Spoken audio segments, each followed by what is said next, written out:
आभार मानते पहिल्यांदा की आज तुमचे इथले अध्यक्ष आणि तुम्ही सगळेजण व्हॉइस ऑफ मीडियाचा अर्थच समजतो आम्हाला की तुम्ही सगळे व्हॉइस आहात मीडियाचे. आपापले प्रत्येकाचे मीडियाचे काही चॅनल किंवा काही स्वतःचे म्हणून तुमचे मीडिया म्हणून ग्रुप तुम्ही चालवता आणि त्याच्या बरोबरीने तुम्ही या सगळ्या तुमच्या वेलफेअरसाठी एकत्र असे आलेले असे सगळे तुम्ही प्रतिनिधी मी म्हणू शकते की तुम्ही सगळे व्हॉइस ऑफ मीडियाचे प्रतिनिधी इथले आहात आणि सक्रियपणे कार्यकर्ते म्हणून काम करता तुमच्या मीडियाच्या सगळ्या वेलफेअरसाठी.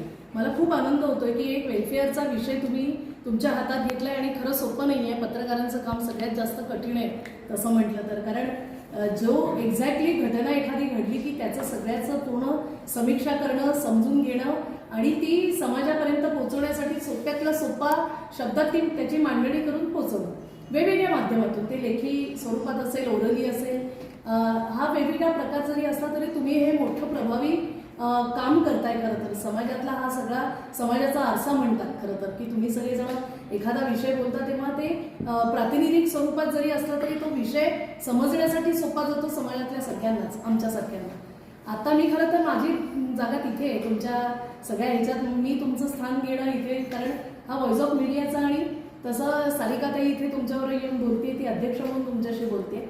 पण स्वनाथ फाउंडेशनला तुम्ही आज संधी दिलीत की तुमच्या सगळ्यांसमोर मी हा एक विषय महत्त्वाचा सांगण्यासाठी मला इथे तुम्ही बोलवलंय, त्यासाठी मी खूप खूप तुमचे आभार मानते. मलाही आनंद होतो जेव्हा आम्ही वेगवेगळ्या ठिकाणी स्वनाथ म्हणून आम्ही जाऊन बोलतोय आणि तुमच्यासारखे जर असे मीडियातले लोक जर एकत्र येऊन आमचा विषय त्यांनी जर ऐकला तर हा कितीतरी भारी पद्धतीने समाजात जाऊ शकणार आहे याची मला गॅरंटी आहे. त्यामुळे आज मला खूप छान वाटतं की आज तुमच्यासमोर प्रतिपालकत्व एक्झॅक्टली ही योजना काय हे सांगायला मला मिळेल, तर मला खरंच आवडतंय. स्वनाथ फाउंडेशन हा विषय जो घेतोय तो आपण पहिल्यांदा म्हणतोय अनाथ नाही स्वनाथ. आपण म्हणतोय मुळात मूल हे अनाथ नसतंच, खरं ते त्याचेच ते नाथ असतात ना, स्वतःचे स्वतः नाथ असतात आणि स्वतःची दिशा स्वतःच नक्की करतात. कारण त्यांच्याकडे कोण असतं नाथ म्हणून बघायला, कोण असतं त्यांच्या मागे, आगे पिछे कोणीही नाही. आपलं आपलं जीवन जगायचं, आपल्याच पद्धतीने जगायचं, आपल्याला जी दिशा मिळते तिथे जायचं आणि ते काम पूर्ण करण्याचा, लाईफचा जो गोल पूर्ण अचीव करण्याचा प्रयत्न करायचा. असं साधं सोपं खरं तर अनाथांचं गणित आहे. पण जेव्हा आम्ही म्हणतो की तो सक्षम स्वनाथ आहे, खरा प्रत्येक अनाथ मूल हे स्वनाथ आहे, ते अनाथ नाही. कारण का मुळात दुर्दम्य इच्छाशक्ती असलेले, सक्षम असे, कॉन्फिडंट असलेलेच स्वतःचा स्वतः संघर्ष करून पुढे जाऊ शकतात, नाही तर ते अनाथच असायला पाहिजेत खरं तर. पण आम्ही म्हणतो ते स्वनाथ आहेत कारण ते सक्षम असतात आणि ते जबरदस्त सगळ्याच गोष्टी टॅकल करणारे असे असतात. हे का मी म्हणते, कारण ह्याचे मागचे रेफरन्सेस आपल्याकडे आहेत. स्टीव्ह जॉब्स ज्याने ॲपल काढलं, त्या ॲपलचा निर्माताच मुळात अनाथ होता आणि तो ॲडॉप्टेड झाला. ॲडॉप्शन त्याचं झाल्यानंतर त्याला ही सगळी संधी मिळाली, पण मुळात त्याच्यात ते टॅलेंट होतं, मुळात तो खूप सक्षम असलेला असा स्टीव्ह जॉब्स आहे. बिल क्लिंटनचं नाव तुम्ही सगळ्यांनी ऐकलंय. बिल क्लिंटन ही ॲडॉप्टेड आहे, तो अनाथ होता. बिल हे अनाथ व्यक्ती असताना त्याच्यानंतर त्याचं फॉस्टरिंग आणि मग ॲडॉप्शन झालं आणि त्याला एवढा मोठा तो अमेरिकेसारखा राष्ट्राध्यक्ष होऊ शकला. तर असे अनेक अनाथ आहेत की खरं तर ते सगळेच अनाथ आहेत. ज्ञानेश्वर महाराजांचं उदाहरण दिलं तर तुम्हाला माहितीच आहे की देहांत प्रायश्चित्ताची शिक्षा मिळाली आणि अनाथ 4 मुलं ॲट अ टाइम झाली आणि ही सगळी अनाथ झालेली वंचितच होती. त्यांना वाळीतच टाकलं होतं की नाही, वडील जिथे संन्यासी असताना गृहस्थाश्रमात प्रवेश करतात, तुम्हाला इथे राहण्याचा अधिकार नाही असं म्हणून त्यांना देहांत झाला आणि इथे या मुलांची खूपच आबाळ झाली. पण तरी वयाच्या 16व्या वर्षी गीतेचं पूर्ण सोप्या पद्धतीत प्राकृत भाषेत त्यांनी ज्ञानेश्वरी लिहिली आणि सगळ्या समाजासमोर आणली. ती कुठल्याही एका विशिष्ट समाजापुरती मर्यादित न राहता सगळ्यांसमोर ज्ञानेश्वरी आली आणि आपल्याला गीता समजायला लागली. मग आपल्याला अर्जुन, आपल्याला कृष्ण आणि त्याचे सगळ्याच गोष्टी या महाभारताच्या सगळ्या लक्षात आल्या आणि लाईफ काय आहे आपलं, कसं असावं हे सगळं आपण समजून चाललो रोजच्या रोज. मला असं वाटतं असे जे सगळे अनाथ आहेत ना, हे अनाथ नव्हते. ज्ञानेश्वर महाराज असतील, जुन्या ऋषींची नावं घेतली तर अनेक ऋषींची नावं आहेत. महर्षी वेदव्यास हे स्वतः अनाथ होते. तुम्हाला माहिती आहे त्याची स्टोरी, मी सांगण्याचा विषय नाही, पण त्यांनी महाभारत लिहिलं. तेवढं जबरदस्त पोटेन्शियल असलेले ते असल्यामुळेच ते एवढं महाभारताला उलगडू शकले. त्याची वेगवेगळी प्रत्यंतर अजूनही रिसर्च चाललेला आहे त्याच्यात की ह्या सगळ्या गोष्टी एका ह्याच्यात कशा असू शकतात. कारण सत्य घटनेवर आधारितच तो सगळा विषय होता जो वेदव्यासांनी प्रस्तुत केला समाजासमोर. आणि असे वैशंपायन ऋषी असतील किंवा असे अनेक स्वनाथ जे ऋषीमुनी होते आणि ते जबरदस्त पोटेन्शियल असलेले होते, ते स्वतःला अनाथ कधीही म्हणायचे नाहीत, ते स्वनाथ होते.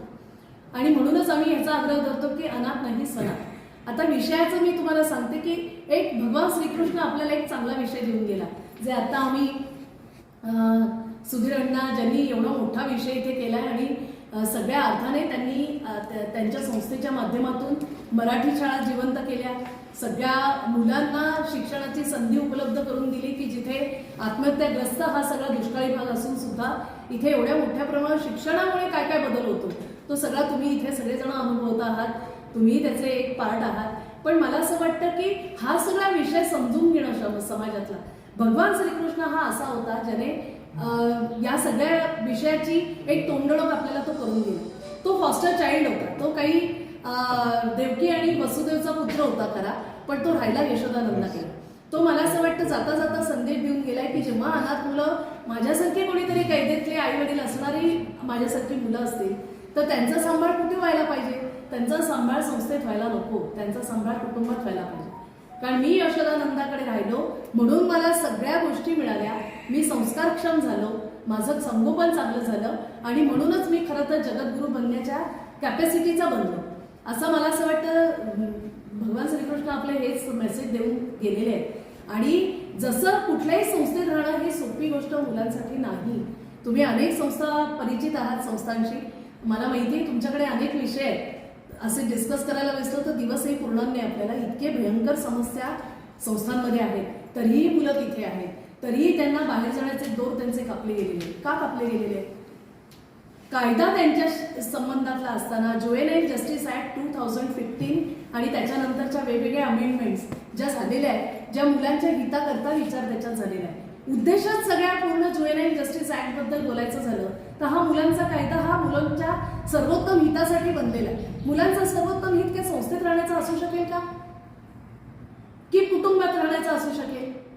कोणी आपल्यापैकी म्हणू शकतं की कोणालाही कुठलंही छोटंसं बाळ जेव्हा ते अनाथ होतं, ते वंचित होतं, ते निराधार होतं, तेव्हा त्याला कुटुंबच पाहिजे असेल पहिल्यांदा. ते आई बाबाच शोधेल की नाही, की ते म्हणेल की चला मला संस्थेकडे टाका, तिथेच मी बरं राहील, मला अन्न वस्त्र निवारा मिळाला, माझं संपलं. असं इम्पॉसिबल आहे आपल्या भारत देशात तरी. कारण आपल्या भारत देशात मटेरियलिस्टिक विचार करणारे आपण नाही आहोत. आपण सगळे कुटुंब व्यवस्था मजबूत असणारे, विवाह संस्था आपल्या इथल्या बळकट असल्यामुळेच आपण अशा भारत देशाचे नागरिक आहोत जिथे भगवान श्रीकृष्ण यशोदानंदाकडे राहिला तरी कोणी ऑब्जेक्शन घेतलेलं नाही कुटुंबाने की अरे हा तर कैदेतल्या आई वडिलांचं मूल आहे, हे इथे यशोदानंदाकडे काय करताय, असं ऑब्जेक्शन ऐकलंय का कधी? कारण कधी झालंच नाही. कारण आपला देश हा सगळ्यांना स्वीकारणारा समाज आपल्या देशातला आहे. आपल्या देशात कोणीही अनाथ, कोणीही स्वनाथ, कोणीही निराधार, कोणीही असक्षम असं नाहीये. आपल्या इथे सगळेच सक्षम आहेत.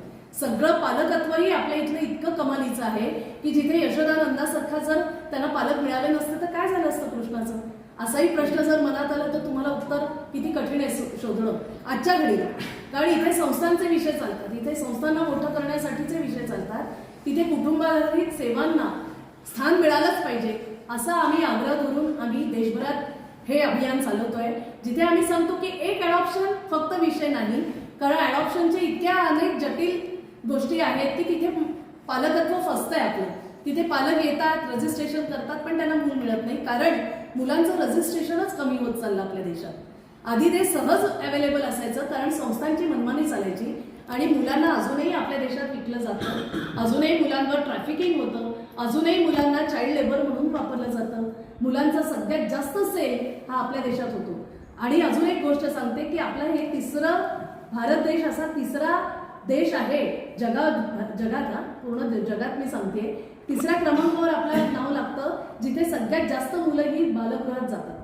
अनाथ आश्रमात राहणाऱ्या मुलांची संख्या सगळ्यात जास्त आपल्या देशात आहे आणि 3 करोडपेक्षा जास्त अनाथ मुलांची संख्या आपल्या देशात आहे. पण ही इनविजिबल आहे कारण आपल्याकडे बर्थ रजिस्ट्रेशनच होत नाही. आपल्या इथे बर्थ रजिस्ट्रेशन फक्त 41% होतं आणि 41% मधला हा मी तुम्हाला एक आकडा सांगते जो 3,50,000 मुलांचा सांगते. जे इन्स्टिट्यूशनलाइज मुलं होतात, जी संस्थांमध्ये मुलं राहतात, या सगळ्यांना कायद्याने सांगितलंय जर अडॉप्शन नाही होत आहे ना आधी सगळ्यात आई वडील शोधा, आई वडील नसतील नातेवाईक शोधा, नातेवाईक नसतील अडॉप्शनला जाऊ शकतं का बघा मूल, ते जर नसेल तर प्रतिपालकत्व योजने थ्रू या मुलांना कुटुंबाचा आधार द्यायचा प्रयत्न करा. जर ते नाही झालं तर स्पॉन्सरशिप द्या जी सगळीकडे चालते. आता स्पॉन्सरशिप संस्थांमध्ये सगळीकडे स्पॉन्सरशिप चालते, कारण त्यांना संस्थांना त्याच्यासाठी फंड मिळतो. मुलांचा सांभाळ करा, फंड घ्या. पण तिथे सांभाळ होतो का? तिथे संस्कार मिळतात का मुलांना? हातावर मोजण्या इतक्या संस्था आहेत आपल्या देशात जिथे खूप चांगल्या पद्धतीने आदर्शवत संस्कार मुलांवर केले जातात. पण बाकीच्या ठिकाणी काय होतं, ही जेव्हा मुलं 18 वर्ष झाल्यानंतर बाहेर पडतात ना, तेव्हा ती स्वतः सांगतात, आम्ही नाही सांगत. ती मुलं जेव्हा येऊन आपल्या यातना सांगतात, आम्ही काय भोगलंय, कशा यातना होत्या, कसा त्रास आम्हाला अनाथ आश्रमात झालेला आहे आणि कसं आम्ही जगत होतो तिथे. जेव्हा असं सांगताना तेव्हा आपल्याला लक्षात येतं की ह्याचं गांभीर्य किती महत्वाचं आहे. जर त्यांना लहान वयात कुटुंब मिळाली असती तर ती आपल्याचसारखी सगळ्यांसारखी झाली असती. आता जेव्हा अशा स्थितीत जेव्हा मुलं ही 6 ते 18 वयोगटातली सगळ्यात जास्त कुटुंबात मुलं राहतात. कारण काय, तुम्हाला सगळ्यांना माहिती असेल तर कोणालाही बाळ पाहिजे असतं ॲडॉप्शनला. म्हणजे थोडंसं 2 वर्षापेक्षाही जर मूल मोठं होतं ना, ते कोणालाही नको असतं. त्यांना वाटतं आजाड मूल असेल तेवढं चांगलं, कारण त्याला जर समजलं तर आम्ही अडॉप्ट केलं तर काय होईल, ह्या चिंतेने ही सगळी छोटी मुलंच अडॉप्ट करतात. आणि मग मोठी मुलं 2 वर्षापासून ते 18 वर्षापर्यंत ही सगळी संस्थांमध्येच राहतात. नाईलाजास्तव संस्थेमध्ये राहतात. खरं तर त्यांना कायद्याने सांगितलंय की मुलांच्या सर्वोत्तम हितासाठी त्यांना कुटुंबाचा आधार द्या. घटनेने त्या मुलांना अधिकार दिलेला आहे.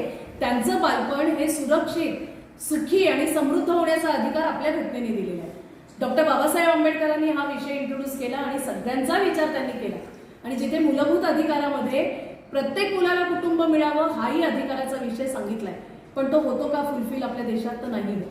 मला असं वाटतं तुमच्यासारखे हे सगळे जे तुम्ही प्रभावी पद्धतीने गोष्टींना समजणारे आणि समाजात या सगळ्या विषयाला एक आवाज म्हणून सांगणारे असे सगळे प्रतिनिधी आहात. आमचा विषय हा प्रतिपालकत्व योजनेचा आहे, जो आम्ही कुठलंही राज्य, कुठलंही तिथे राजकारण हा आमचा विषय नाहीये, हा आमचा प्रांत नाहीये. आम्ही प्युअर सोशल वर्कच्या माध्यमातून या विषयाकडे बघतोय आणि आमच्या मुलांच्या हिताचा विचार आम्ही सांगतोय.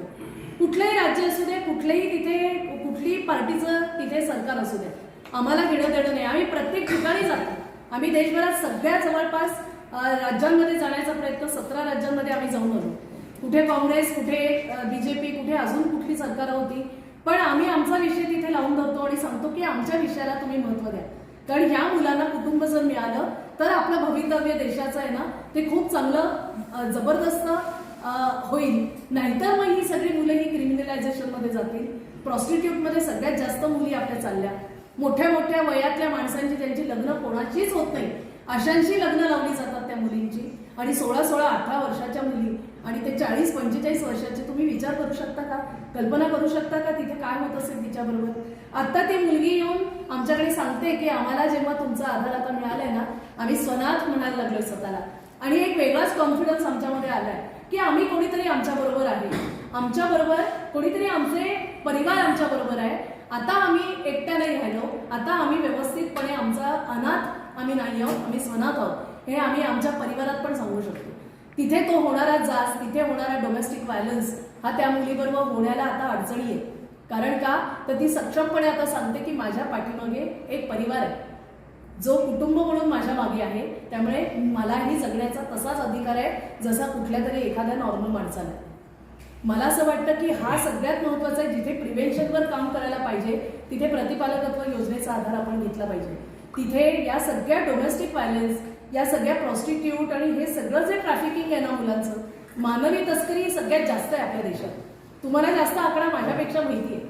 पण ह्याला वाचवायचं असेल तर प्रतिपालकत्व योजने थ्रू जर आधार मिळाला ना मुला मुलींना, इतकी जबरदस्त त्यांची भवितव्य आहेत ना, मी तुम्हाला सांगते गॅरंटीने.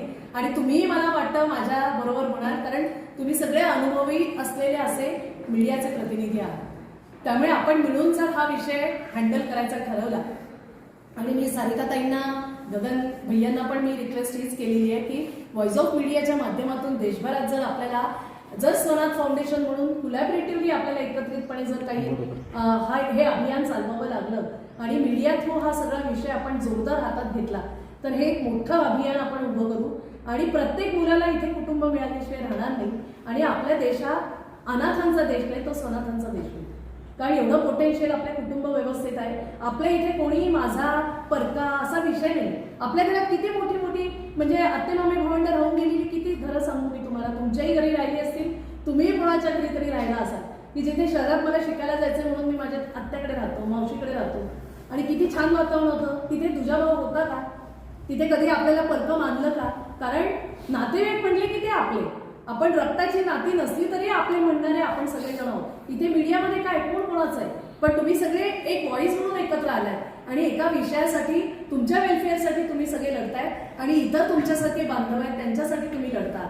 मी म्हणेन की आपण आता हाही एक विषय जर अभियान म्हणून जर स्वनाथ फाउंडेशन बरोबर खुल्यापेटीने आपण जर घेऊ शकलो आणि इथल्या महाराष्ट्रातल्या जे जे काही राज्यातले वेगवेगळ्या जिल्ह्यांमध्ये तुम्ही सगळे प्रतिनिधी आहात, एकत्र मिळून लढायचं ठरवलं तर आम्हाला खूप तुमचं मोठं मदत मिळेल, मोठं सहकार्य मिळेल आणि मग आपण कुटुंब शोधू आणि अशा आपल्या अनाथ मुलांना ज्यांना गरज आहे त्या सगळ्यांना कायद्याच्या अखत्यारीत राहून त्या पालकांपर्यंत पोहोचवण्याचं आपण एक दुवा बनण्याचं काम करू.